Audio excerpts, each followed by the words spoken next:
Senate and House Democratic leadership. Look, the principle at stake here is very simple. We have disagreements about tax policy, but you don't shut that government down.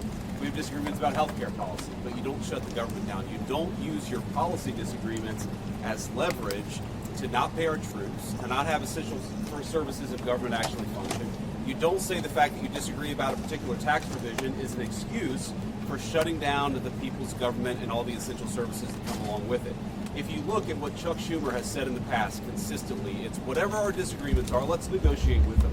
Let's talk about them. Let's figure out a bipartisan solution, but you don't shut the government down. In other words, you don't put a gun to the American people's head and say, unless you do exactly what Senate and House Democrats want you to do, we're going to shut down your government. That's exactly what they're proposing out there.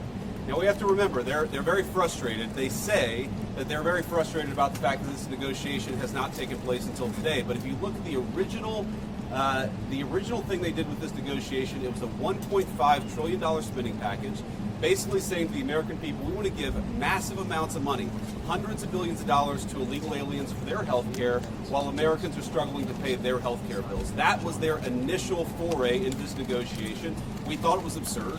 We told them it was absurd, and now they come in here saying that if you don't give us everything that we want, we're going to shut down the government. We think that's preposterous. We think it's totally unacceptable, and we think the American people are going to suffer because these guys won't do the right thing. Now, I want to make one final point here. You will hear a lot from Senate Democrats, from House Democrats about the fact that American health care policy is broken. Well, we know that American health care policy is broken. We've been trying to fix it for the 8 months that we've been in office, but every single thing that they accuse about being broken about American health care is policy that Democrats have supported for the past decade. So if they want to talk about how to fix American health care policy, let's do it. The Speaker would love to do it. The Senate Majority Leader would love to do it. Let's work on it together. But let's do it in the context of an open government that's providing essential services to the American people. That's all that we're proposing to do. And the fact that they refuse to do that shows how unreasonable their position is. I think we're headed to a shutdown because the Democrats won't do the right thing. I hope they change their mind, but we're going to see. I'll let the Speaker say a few words. Thank you, Vice President Vance. I want to thank the President as well. They showed strong leadership today. They invited the 4 leaders over here because the President is operating in good faith, and he demonstrated that very well. The problem is that Chuck Schumer and Leader Jeffries refuse to acknowledge the simple facts. Let's review what the simple facts are. As the Vice President was saying, this is the common sense thing to do. This is the right thing to do. This is the simple thing to do. By way of review, the House is getting back to the way the regular appropriations process is supposed to work. 12 separate appropriations bills passed through the House Appropriations Committee, 3 off the floor. The Senate doing their work as well. All this in bipartisan fashion, by the way. They passed 3 bills in the Senate. Those bills don't match up exactly. So for the first time in years, since 2019, you have a conference committee that is being constituted between the House and the Senate. This is the way a bill becomes a law. They work out the differences. All this is happening in bipartisan fashion. The problem is we run out of clock. September 30th is the end of the fiscal year, so we need a little more time. So what we did in the Republican majority is the right, responsible, simple thing. A clean, continuing resolution, a short-term, nonpartisan continuing resolution. It's only 24 pages in length. Leader Thun has a copy if you want to see the exhibit. There's nothing partisan in here. No policy riders, none of our big party preferences, because we want to do the right thing by the American people and allow more time for negotiation. Now, there's a reason that Chuck Schumer and Hakeem Jeffries have come out here, stomped the feet, saying that they can't go along with this. They're trying to bring in extraneous issues. They issued a counter proposal. You should go take a look at what they requested. $1.5 trillion in new spending that is unrelated to the ongoing appropriations process. They wanted to, as you said, restore taxpayer-funded benefits. Okay, hard-working taxpayers in America. They want to take your funds and give that for benefits to illegal aliens. They want to restore that because we got rid of it. They want to prop up left-leaning media outlets. $500 million they threw in on top of that. $1.5 trillion on a 7-week stopgap funding measure. We're not going to do that. They know we can't do that. And we never have in the past. During the Biden administration, there were 13 threatened shutdowns. The Republicans in the minority did the right thing. We kept the government open. We're simply asking for the Democrats to do the same. Again, I want to thank President Trump for the strong, solid leadership. He listened to the arguments, and they just wouldn't acknowledge the simple facts. I want to thank the Vice President here for showing his leadership as well. If the Democrats make the decision to shut the government down, the consequences are on them, and I think it's absolutely tragic. We've never said that was a good idea. We never believed it is. And I want you to remember, when we voted in the House, we passed it out of the House. The House has done its job. We did that almost 2 weeks ago. Every Democrat in the House except one voted to shut the government down. That is the record. And don't forget it. As Thun step in here. Mr. Vice President. This right here, ladies and gentlemen, is what we're talking about. 24 pages. Continuing resolution to fund the government through November the 21st. I don't know where they're saying this is some huge partisan thing. This is something we do fairly routinely. And when the Democrats had the majority on 13 different occasions, they had the majority, President Biden was in the White House, we passed continuing resolutions to fund the government.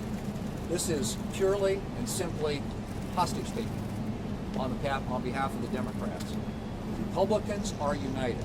House Republicans, Senate Republicans, President Trump. The House has passed a clean funding resolution to fund the government until November the 21st. It's clean, it is bipartisan, and it is short term. But it gives us enough time to finish the appropriations process, which is the way we should be funding the government. So Republicans in the House, Senate, President united, they've passed the bill. This is sitting right now at the Senate desk. We could pick it up and pass it tonight. We could pick it up and pass it tomorrow before the government shuts down. And then we don't have a government shutdown. It is totally up to the Democrats, because right now they are the only thing standing between the American people and the government shutting down. We're all in favor of funding the government. And this is something that's been done routinely 13 different times by the Democrats when they had the majority. So it's to me, it's purely a hostage-taking exercise on the part of the Democrats. We are willing to sit down and work with them on some of the issues they want to talk about, whether it's the extension of premium tax credits with reforms. We're happy to have that conversation. But as of right now, this is a hijacking of the American people, and it's the American people who are going to pay the price. Can you Mr. Vice President? Sure. We want to keep this government open. It is not good for the American people to have the government shut down for any period of time. We will manage it appropriately, but it is something that can all be avoided. It can all be avoided by accepting a reasonable position, which is what the House has passed and what sits at the Senate desk, which is to continue to fund the government with a short-term continuing resolution. It has never been a viewpoint that $1.5 trillion is a reasonable amount of spending to be included on a short-term CR. This is hostage-taking. It is not something that we are going to accept, and we hope that the Democrats come back to the brink, fund this government, and allow us to move forward. Thank you. Right. Mr. Vice President, so just to be clear, is there room for negotiation here with Democrats? And you mentioned you believe that we are headed toward a government shutdown. Is the federal government preparing to fire federal workers if the government does indeed shut down? Well, first of all, we have to keep essential services functioning as well as possible if the Democrats shut down the government, and Russ has been tasked with making sure that's possible. Now, you asked about negotiations. One of the things I admired about the president, but frankly the entire team's approach during the conversation we just had with Chuck Schumer and Hakeem Jeffries was, they have some crazy ideas. Giving taxpayer money to illegal aliens for health care, that's a crazy idea.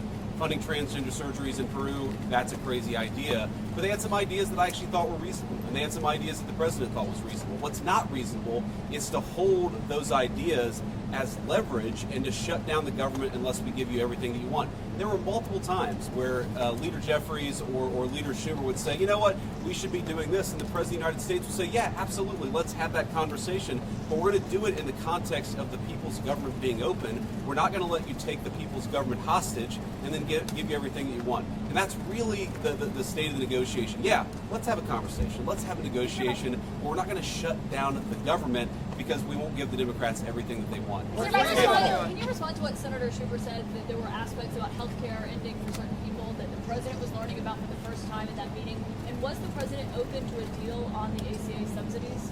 Well, I'm highly skeptical that the president was learning about it for the first time, thanks to Chuck Schumer. But what I will say is, look, we have put a $50 billion rural hospital fund into the big beautiful bill that we passed a few months ago, because we know that under Biden administration's policies, there are a lot of small town hospitals, a lot of rural health care that was getting shut down and that was struggling.